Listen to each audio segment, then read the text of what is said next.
name is Crystal Neerman. I'm with the Dog Psychology and Training Center. So hello, welcome. And today's topic is going to be quality over quantity. We often get asked, well, how long does it take to train a dog? Or how long should I spend on this specific command walking my dog? And there's no one number. It's really customized to you, to your individual dog, to your personality, your dog's personality, your learning style, your dog's learning style. And then people will say, well, then why do your programs have a specific time frame?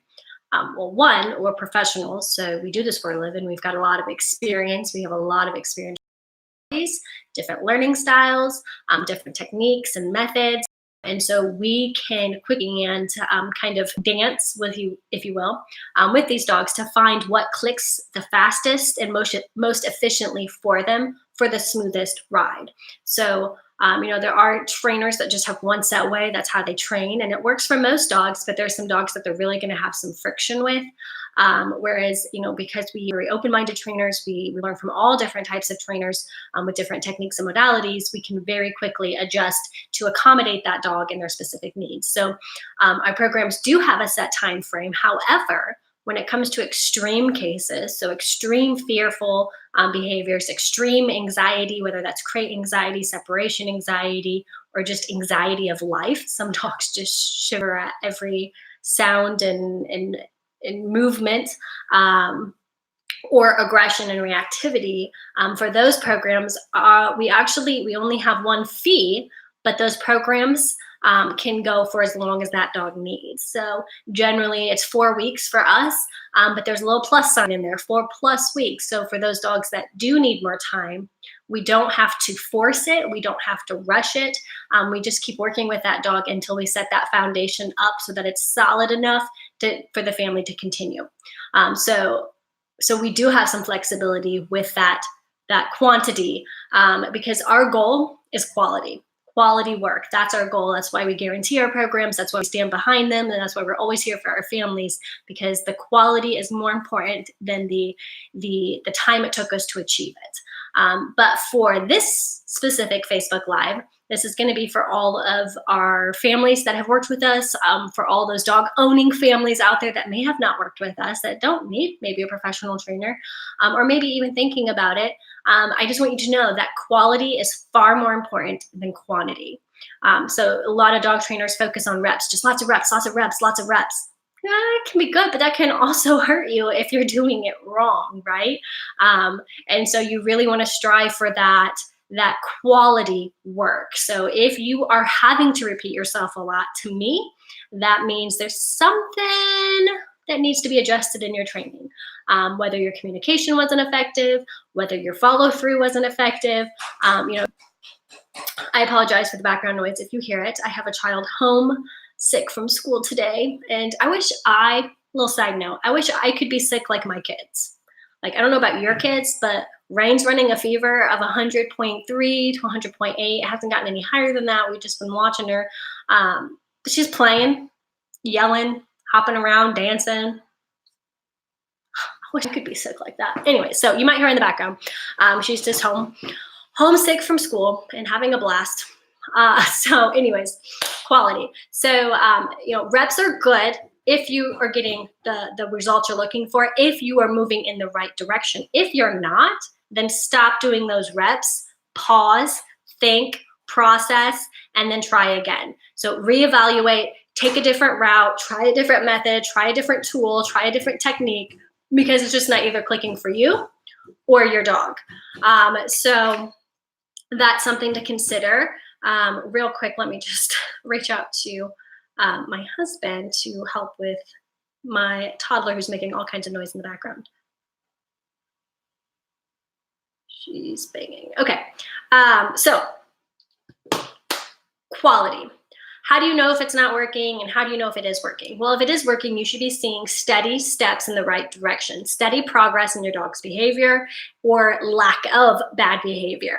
And so quality is really, really important. The other thing I want to take note is, like, when we give our families homework assignments, we don't say, do sit 500 times, do sit for 2 weeks. We reevaluate it every week if we're doing private lessons. So when they come back, we say, how's it going? Are you making progress? Some families make huge progress, some families not so much. And then it comes down to two things. How much have you done your homework? And maybe that's not working for you and your dog, whether it doesn't click with the human or it doesn't click with the dog. And I think that's something really important to consider when you look at dog training. There's so many different options out there. And so sometimes it works really well for the dog. It clicks, it makes sense. But the human side, right? Us people, we're like, I don't get it. I'm not quick enough, or it's not my first response. That's not my first reaction. So for example, nothing against clicker training. I know some awesome trainers that do great things with clicker training and marking. I personally struggle with it. I've been training dogs for over 10 years and I suck with clicking. I'd rather just speak. And so I can get really great results speaking, but not so much clicking. It doesn't mean the tool is bad, and it doesn't mean that I am bad. It just means we don't click well together. Get it? My little pun there. And so we find that the same is true for some families that come in. We may have one technique that we suggest to try because we feel like it's going to be a good fit for the dog's personality and learning style. And then they come back and we're like, whoa, you guys didn't make as much progress as I was expecting. What happened? And it comes down to it just didn't make sense to the owner. And so it was really difficult for them to implement. That's fine. We have so many different things that we can kind of adjust and kind of dance with to make it fit a lot better. And then they go home for that week, come back, and we ask, how is it going? And they're like, so much better. Cool. That's not about quantity. It's about quality. So you could say that we wasted a week, right? Quantity, if we're going by times. But in my personal opinion, I feel like it wasn't a waste. It was a learning, right? We learned from that. Cool, that didn't work. Try this. And so having that progress and having that flexibility to know, I've been trying this. We've done a lot of reps, but I just feel like it's not as good as it should be. Then something needs adjusted in your training method or technique or style or tool.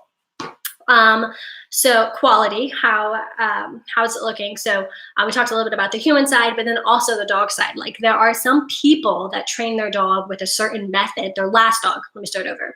There are some families that have had a previous dog and they trained them with a specific training style or technique. And then they got a second dog and they're like, it's not working. He's not listening. And so they're really good at that last technique because they've mastered it with their last dog, but it's not really clicking with their new dog. And so again, having that forgiveness to forgive yourself and say, okay, you know what? That's not working. And then having the compassion to learn a different way, right? I mean, I think that's compassion, not forcing something onto your dog, but adjusting for their benefit. So if that doesn't work, research, whether that's seeking the help of a professional, seeking YouTube, reading lots of books, whatever it is, just learn a different way. And so having that flexibility with your own dog to just know, like, okay, that doesn't make sense. And we often find that finding your dog's love language is the first step to finding out the quickest method that's going to get you the best quality. And so by focusing on quality as our end result, finding your dog's love language, we're often able to get results much quicker. But our goal is that end result, not the time it takes us to get there. So I just want you, for my goal for this Facebook Live is to pause, evaluate your life with your dog, right? Your relationship with your dog. Is it where you want it to be? If it is, cool. Keep on doing what you're doing. If it's not, that's okay. Give yourself forgiveness and then reevaluate. What can I try differently? And it might help to just take a pad of paper and write down what you have been trying. Like write down all your dog's bad behaviors and all the goals you want. And then write down what you have been trying to do to get to those goals. What have you done to stop your dog? What have you done to teach the new way? And then decide, is that working or is it not? Some of those things may be working, but some of them may not be working. Or they may be working, but maybe not as well as you'd like. Like maybe she can sit and wait, but as soon as there's people around, it doesn't work. Then maybe you need to try a different technique or method when people are around, because what you're doing in your home when it's quiet and just, everyday living, that's working just fine. But you add in those outside distractions and then it's not. So reevaluate, pause, reevaluate, and then progress, right? So that's my goal for this Facebook Live. I'm going to keep it super short and sweet.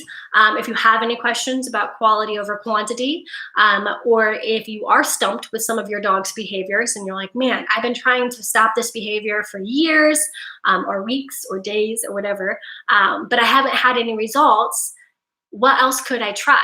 Post it in the comments. We'd love to give you some ideas and tips to try, or we could even make it a new Facebook Live for next week. So we love hearing from you. We love sharing with you, and we love just doing our Facebook Lives for you. So if you like what we do, please subscribe so you can follow us next week. If you know somebody who is struggling with their dog, or who's doing really great with their dog, you can share this video for them and just say, hey, look, kudos, or here, maybe this could help you. That's why we do these. So we can only help if you help us help. All right, guys, I'm out, and I hope to see you guys next week at our Facebook Live. Bye, everyone.